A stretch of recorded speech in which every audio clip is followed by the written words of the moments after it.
আমার আজকের ভিডিওর বিষয়বস্তু সম্পূর্ণ আমার নিজের অভিজ্ঞতা থেকে বলছি, তাই অবশ্যই আপনারা শুনবেন।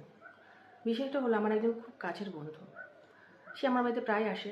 তো তার অভিযোগ আমি তার বাড়িতে যাই না। তো একদিন ঠিক করলাম, ঠিক আছে, যাব তার বাড়িতে। আমি একদিন উপস্থিত হলাম তার বাড়ির সামনে। বাড়ি গেটের সামনে গিয়ে আমি থমকে গেলাম, কারণ গেটের বাইরে বড় বড় পোস্টারে লেখা আছে, কুকুর হইতে সাবধান। কুকুরে যদি কামড়ায় তো বাড়ির মালিক দায়ী নয়, মানে কুকুরে যদি আপনাকে কামড়িয়ে ছিঁড়েও ফেলে দেয়, কর্তৃপক্ষ দায়ী নয়। তো এরকম একটা পোস্টার যদি কারো বাড়ির সামনে লেখা থাকে, তো কোনো মানুষ কি ঢুকতে সাহস পাবে? আমিও ঢুকতে সাহস পাইনি, কারণ প্রাণের মায়া তো আছে। আমি তার বাড়ির সামনে থেকে চলে এলাম। তারপরে সে আমাকে ফোন করে বারংবার যেরকম আগে বলতো সেরকম বলছে, তুই কেন আসিস না? আমি বললাম, আমি গেছিলাম তো তোর বাড়িতে, তোর বাড়ির গেটের সামনে এত বড় পোস্টার লেখা, কুকুর হইতে সাবধান, তারপরে কি করে ঢুকি বলতো তোর বাড়িতে? তখন সে বলল, আরে পোস্টারটা তো মিথ্যা, আমার বাড়িতে কোনো কুকুরই নেই। ওই মানুষজন যখন তখন ঢুকে পড়ে হুটহাট করে, তাই এরকম একটা ভয়ঙ্কর পোস্টার লাগিয়ে রেখেছি। আমি তো শুনে অবাক, আজকে কি তাই কুকুর নেই? শুধুমাত্র মানুষকে ভয় দেখানোর জন্য এত বড় একটা পোস্টার? বলল, হ্যাঁ। এইটা আমার জীবনের একদম ব্যক্তিগত অভিজ্ঞতা। তো আমি এরকম কুকুর পোষা বাড়ি কিছু অভিজ্ঞতা শেয়ার করছি।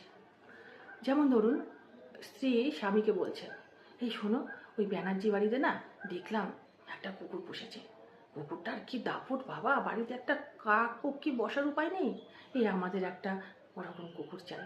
তখন সেই স্বামী বললেন, মানে সেই দাদাটি বললেন, ঠিক আছে, এই তো সামনের 1 তারিখে তোমাকে নিয়ে যাব, একটা সুন্দর গোল গাল বেশ অনেক লোমালা একটা কুকুর নিয়ে আসবো।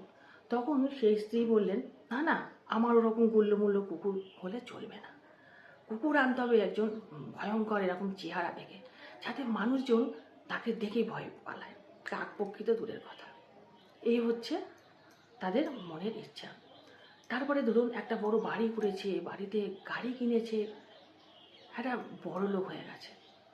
তো সেই বাড়িটার কিছুতে মানাচ্ছে না, যেন কেমন যেন স্ট্যাটাসে একটুখানি ঘাটতি আছে, কমতি আছে।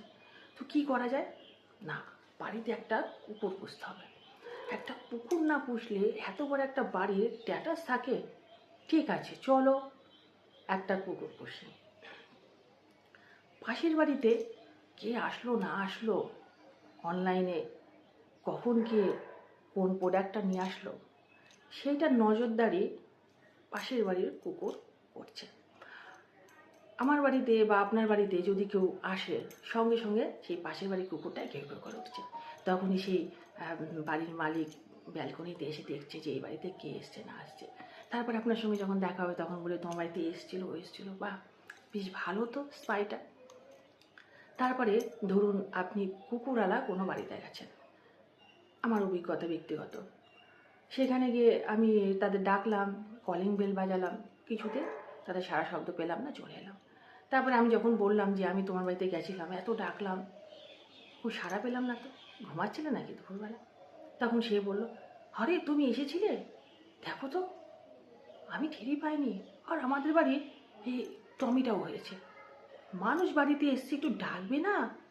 আরে কেউ যদি আসে, ও সবার আগে তো ও ডাকে, তখনও তো আমি বুঝতে পারি যে না, কেউ না কেউ এসছে। বলে কি করলো, হাতের পাশে একটা সামনে, হাতের সামনে একটা লাঠি ছিল, তার মুখে না ছাপাং ছাপাং করে মারতে শুরু করে দিল। ভালোবাসা। যারা বলে যে কুকুর বাড়িতে পুষি ভালোবেসে, তাদের যত্ন করবো বলে, একটা কুকুরকেও যদি আমরা আদর যত্ন করে মানুষ করতে পারি, নিজেদেরকে ধন্য মনে করব, এই কারণে পোষে। আবার সকালবেলা একটা কুকুরকে দেখি, হাড় গোড় বেরিয়ে গেছে, পেটটা পেটের মধ্যে ঢুকে গেছে, খিদেতে কেমন যেন করছে। তো তাকে যদি বলি যে ওর খিদে পেয়েছে, ওকে খেতে দাও, চেহারাটা খারাপ হয়ে যাচ্ছে, তখন মুখের উপরে জবাবটা দিয়ে দেয়, না না, অত খেতে টেতে দেওয়া যাবে না, বেশি খেলে ওরা অলস হয়ে ঘুমিয়ে পড়বে। তা বাড়িতে যদি মানুষজন আসে, তা ডাকবেটা কখন? সারাদিন যদি ঘুমায়, ওকে কি নিয়ে এসছে এর জন্য? এই হচ্ছে তাদের উদ্দেশ্য। কিছু মানুষ আছে বাড়িতে কুকুর বেঁধে রাখে, কেন বলুন তো? শুধুমাত্র মানুষকে ঘেউ ঘেউ ডাক শুনিয়ে ভয় পাবার জন্য। তারা যাতে কুকুরের ডাক শুনে ভয়তে চমকে গিয়ে তার বাড়িতে আর না ঢোকে, সেই জন্য বাড়ির গেটের বাইরে কুকুর বেঁধে রাখে। মানুষ দেখলে ঘেউ ঘেউ করবে আর সেই মানুষগুলো ভয়তে ছুটে পালাবে। তো এই যদি উদ্দেশ্য হয়, তাহলে আমার মতে মনে হয় যে তাদের বাড়িতে রেখে কষ্ট না দেওয়া অনেক ভালো। তারা শিক্ষিত মানুষ হয়ে, পয়সাওয়ালা মানুষ হয়ে কুকুরের সঙ্গে কেমন যেন অমানুষ অমানুষ আচরণ করে, অথচ কুকুরের কাছ থেকে একজন ওয়াফাদার, বুদ্ধিমান, দায়িত্ববান মানুষের মতন ব্যবহার আশা করে। এই হচ্ছে তাদের উদ্দেশ্য। তার থেকে অনেক ভালো, আমি বলবো তার থেকে অনেক ভালো রাস্তায় যে সমস্ত কুকুররা থাকে তাদের দুবেলা একটু পেট ভরে খাওয়ানো। তো আমি এই সত্যি কথাগুলো বললাম বলে কেউ রাগ করবেন না। আমি যে কথাগুলো বললাম এগুলো কিন্তু আমার নিজের চোখের সামনে দেখা। আমার খারাপ লাগে, আমার কষ্ট হয় একটা কুকুরকে বাড়িতে সেই সিকিউরিটি বা পাহারা দেওয়ার জন্য তাদের রাখা হয়। তাদের ধন সম্পদ, টাকা পয়সা এগুলি রক্ষা করার জন্য তাদেরকে রাখা হয়। তার বাড়িতে যেন হুটহাট করে কেউ ঢুকতে না পারে, তাদের প্রাইভেসি মুহূর্তে বা কেউ যেন দেখতে না পারে, সেই জন্য একটা কুকুরের ঘেউ ঘেউ ডাক খুব প্রয়োজন তাদের কাছে। তারা যেন সবার কাছে বলতে পারে আমার বাড়িতেও একটা পেট আছে, আমার বাড়িতে একটা কুকুর আছে। তাহলে কী হবে বলুন তো? তাদের স্ট্যাটাসটা একটা লেভেলে মেনটেন করবে। এই সমস্ত কারণে যারা কুকুর পোষে বাড়িতে, তাদের দরকার নেই, এই সমস্ত কুকুর পোষার দরকার নেই। তাদের যদি একান্তই অনেক টাকা হয়ে থাকে, তাহলে দু চারটে সিকিউরিটি, বডিগার্ড, পুলিশ, আরপিএফ এগুলো বাড়িতে নিয়োগ করুক। তাহলে চোর, ছ্যাচোর মানুষ কেউ আপনার বাড়ি ঢুকতে পারবে না, কাকপক্ষী তো দূরের কথা। আমি একটা কথাই বলবো, বাড়িতে কুকুর হোক, পাখি হোক, যে পশু পাখি যাই থাকুক না কেন, তাদের অন্ততপক্ষে তাদের মতন করে একটু বাঁচতে দিন। অত প্রেশার, অত বাধ্যবাধকতা এইগুলোর মধ্যে কেন আমরা বাঁধবো? আমরা মানুষ, আমাদের চিন্তা ভাবনা, আমাদের মন অনেক বড়। আমরা তাদের যদি রাখি বাড়িতে, তাদেরকে আদর করব, যত্ন করব, তারা ঠিক তাদের কাজ করবে। আমরা তাদের জোর করব না।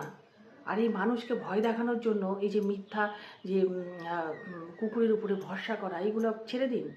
ছেড়ে দিন। রাস্তার কুকুর আছে, যদি অতই আপনারা অত ভালোবাসেন কুকুর বিড়াল, তাহলে তাদেরকে গিয়ে যত্ন করুন, খাওয়ান, মানুষ আপনাদের ভালো বলবে।